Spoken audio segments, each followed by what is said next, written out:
Voilà. Malheureusement, Ah, au on bout-là des bonnes personnes, c'est des dingueries. Oui. ah bah, oui, c'est sûr.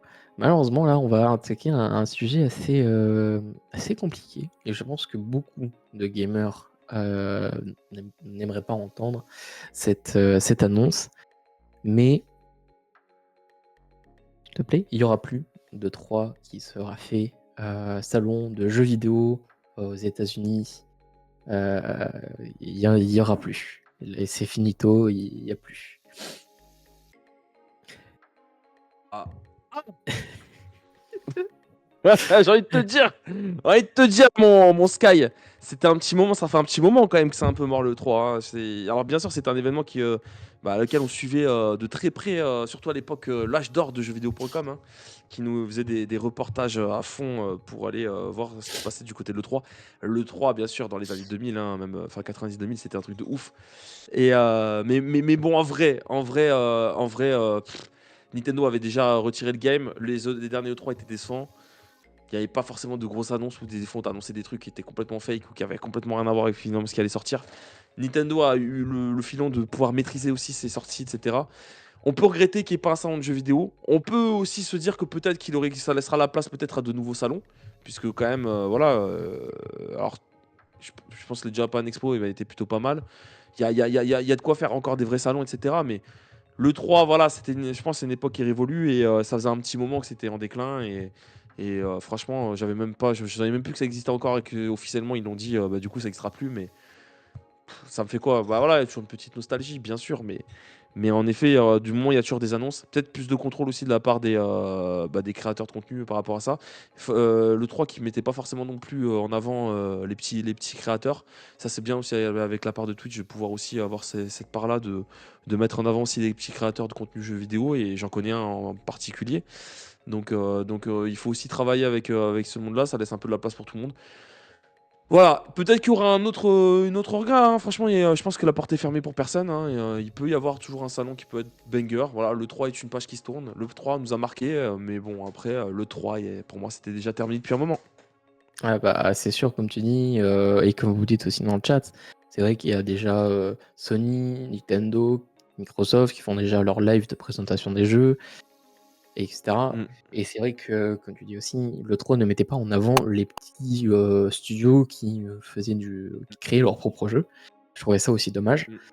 Mais je trouve aussi dommage Mm. qu'ils l'arènent dans un sens de, au moins, tu avais la proximité avec les créateurs des jeux. Pour moi, tu avais vraiment cette proximité, tu pouvais tester les jeux. Ça faisait un feedback aux gérants, donc par exemple Nintendo, Sony, de savoir ce qu'il Mm. faudrait changer, ce qu'il faudrait améliorer. Mm. Et je trouve que via internet, et cetera, c'est compliqué alors que en vrai, tu notes, Ah, c'est vrai. tu fais les modifications et puis le jeu, voilà. Mais c'est vrai que ça faisait déjà un moment que l'E3 était déjà mort, la PGW, pareil aussi, en train, je pense, un petit peu de mourir. Je sais pas s'il y en a beaucoup qui y vont encore. Moi, je sais que je vais y aller, mais voilà, tu pas le temps, c'est cher, tu as des billets de train, c'est compliqué. Et je crois que c'est peut-être le seul salon en France ou en Europe qui fait ce genre de proposition au niveau des studios de jeux vidéo. Mais voilà, il y avait l'E3, c'était vraiment big et je trouvais que c'était ultra intéressant de pouvoir, essayer, tester, avoir un feedback et peut-être avoir des petites, goodies par exemple. Mais c'est vrai que ouais, c'est compliqué de pouvoir tenir ça encore et de se dire que, bah, les plus gros studios s'en vont de cet événement et voilà. Et comme vous dites, bah, c'est Et, quelque chose qui se finit et qui, bah, ça peut être cool pour, certains et tu sais, j'ai pas fait vraiment beaucoup de salons en vrai. J'ai pas fait beaucoup de salons. Je suis pas non plus expert salon. Le seul salon que j'ai fait, c'est la TwitchCon. Je regarde un très bon souvenir, mais on m'a dit, ouais, TwitchCon, c'était pas ouf. Il y avait mieux, c'est une sous Japan Expo. Donc, en fait, je me rends pas compte un petit peu de l'impact que peut avoir une expo, mais en tout cas, moi, ça m'a donné envie d'en faire d'autres. Et je pense qu'il y a la place pour. Voilà, le 3 encore est terminé, mais et tu vois, de toute façon, ouais, ce que dit Nico, c'est que voilà, les petits streamers dans des trucs comme ça, quand il y a des gros trucs qui sont mis de côté, les petits, enfin les petits les petits studios studios. sont mis largement de côté. Et ils étaient pas forcément mis de côté à la TwitchCon, tu vois. Il y a eu des vrais petits studios qui proposaient des vrais collabs. Et ça, c'était plutôt cool. Donc, clairement, tu vois, plus intéressant la TwitchCon sur le coup, tu vois. Après, voilà, tester des nouveaux jeux, etc. De toute façon, moi, on va dire ce qu'il est. Mais est-ce que moi, il y a un Nintendo Direct, je suis hype, hein. Après, Nintendo, ils ont n'ont rien à foutre de ce que peut dire les. De ce que peuvent dire ou se Oui, ressentir un peu plus ou moins les joueurs. Ce sera quali. Chacun a sa façon de faire. De toute façon, PlayStation, Xbox, si jamais ils ont besoin de faire des salons, etc., ils peuvent en faire. Euh, on verra par le futur. Mais c'est vrai que de toute façon, si déjà de ton salon, ce qui faisait la force de l'E3, c'est que tu avais beaucoup de. Bah, tu avais au moins Nintendo, Super Nintendo, déjà, ça perd de la hype, tu vois. Donc, et puis, ils maîtrisaient pas forcément. Et c'est peut-être pas voilà, ça dépend des entreprises, comment elles gèrent comment elles se sentent avec ce genre d'événement. Mais de toute façon, il existera toujours des jalons. Une Japan Expo, ça vaut largement le coup de voir. Euh, voilà, après, et voilà, c'est un peu aux constructeurs de se démerder aussi s'ils veulent aller dans ce domaine-là ou pas, tu vois. Mais comme je te ouais. dis, voilà, que le 3 se termine pour moi. Je, je suis pas malheureux, hein, mais c'est pas que ça me fait ni chaud ni froid, mais c'était une bonne époque. Voilà, voilà, je vais pas dire que j'en ai rien à carrer, mais, Bah, c'est une page qui se tourne mais, et mais voilà, ça aurait été au c'est. moins bien de le faire peut-être une fois dans sa vie et voir ce que ça donne. Mais Tu sais que, oui. même pas. C'est que même pas, tu vois, c'est pas le premier truc. Franchement, je préfère largement faire une TwitchCon. Et encore, on m'a dit que. Et même là, maintenant, je suis hype pour faire une Japan Expo. Mais toi, on sent que le 3, toi, c'était quelque chose qui te tenait à cœur. Je sens que Bah, t'as vécu de bons souvenirs avec le 3. t'avais les grosses annonces, t'avais les gros trucs, t'avais la scène vraiment de chaque studio, Microsoft, Xbox, Sony, PlayStation, qui t'annonçait et tu voyais les gens qui étaient mais contents du jeu et quand ils annonçaient un jeu qui ne plaisait pas, tu voyais déjà l'ambiance que ça allait donner. Alors que sur les réseaux, un commentaire, un like ou un dislike, est-ce que ça fera vraiment la différence sur les studios en eux-mêmes? Après, ils ont peut-être une politique différente avec les réseaux, etc., de comment ils pensent leur jeu. Mm. Mais c'est vrai que pour moi, le 3, c'est des annonces, mais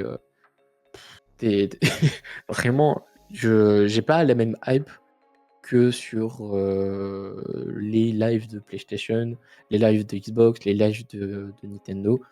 Et voilà, malheureusement, c'est terminé. On a encore la PGW et je pense l'année prochaine la faire cette année parce que cette année, j'ai pas pu la faire. Mais l'année prochaine, j'ai vraiment envie de la faire. Et malheureusement, bon, ça coûte un peu cher. Mais j'irai et ouais, je redonnerai mon feedback par rapport à ça parce que ce sera le premier événement de jeux vidéo que je ferai.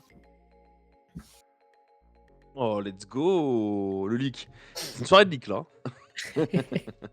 Non, mais Ah, ça si fait on peut plaisir. Non, tous y mais aller, moi, let's moi, go, tu hein. me dis la date et on y va, hein. Ah, et pourquoi faire ça? Ouais, non, mais en tout cas, mais par contre, juste pour revenir sur ce que dit Sentinelle, il a complètement raison, Poussix. Le 3, ça a aussi poussé les éditeurs à faire des crunchs tirés sur la corde de leur employé et faire des 75 heures par semaine, car il fallait absolument être prêt pour le 3 quitte à flopper. Et c'est un petit peu ce que je reproche et c'est ce que Nintendo a compris assez rapidement. C'est qu'en fait, en gros, du coup, tu te pressais à sortir des annonces Oui, pour cet événement qui était aussi. quand même considéré comme important. Mais derrière, en effet, comme je te dis, Nintendo, il t'a envoyé des leaks de ouf et au final, ça n'a rien à voir, hein. Je me rappellerai du Zelda en 3D et qui finalement se retrouve être Wind Waker. Quand t'as vu ça, tu dis quoi? What? Qu'est-ce qui s'est passé? Alors que Wind Waker était un très bon jeu, mais du coup, au niveau pub, le 3 les a un petit peu flingués.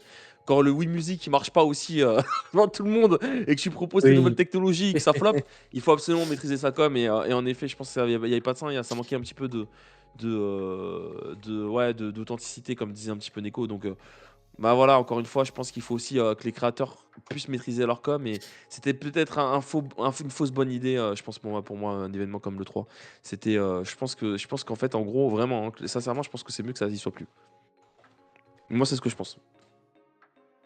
Et bah, oui. Mais je pense que c'était bien les premières années, puis après, avec internet et cetera, ça fait parce que du coup, c'était vraiment à l'E3, tu pouvais tester les derniers jeux. Là, c'est leur live, tu regardes et puis tu es «Ouais». Ouais. Mais non, hâte De toute façon, il faut aussi, s'adapter avec son temps, hein. c'est ça, il faut pas c'est nostalgique de se dire: «Putain, tu un gros salon qui s'arrête du jour au lendemain» et ça peut se passer aussi avec la PGW. Tu te dis: «Ah ouais, quand même» et tu te Mm. dis, OK, là, ça avance et il faut avancer avec l'air du temps comme tu dis. C'est Mmh. c'est compliqué quand tu vois des grosses annonces et puis d'un coup, bah, le live, ils sont même pas annoncés sur YouTube, sur les réseaux et tu es en mode: «J'ai loupé un truc» et mais bon, c'est fini, on va pas c'est pas nous les gérants, on va pas dire: «Hop, demain on se remet, let's go». Ah, de toute façon, en vrai, ils y participeront pas, les gros. Mais bon, en tout cas, on peut faire un salon avec des petits streamers et ça, je pense que ça sera beaucoup plus intéressant. Enfin, les petits streamers, je dis streamers, mais les Les petits petits studios de jeux studios. vidéo, je pense que ça sera voilà, ça sera beaucoup plus intéressant. Moi, ça me m'arrivera beaucoup plus de travailler là-dessus. Si on Oui. devait faire un event, soyons fous, et qu'on devrait le créer, je pense que c'est plutôt là qu'il faut travailler. Ça sera, après aux grands studios de se démerder pour, pour faire leur truc de leur côté, hein. Voilà, voilà mon Sky.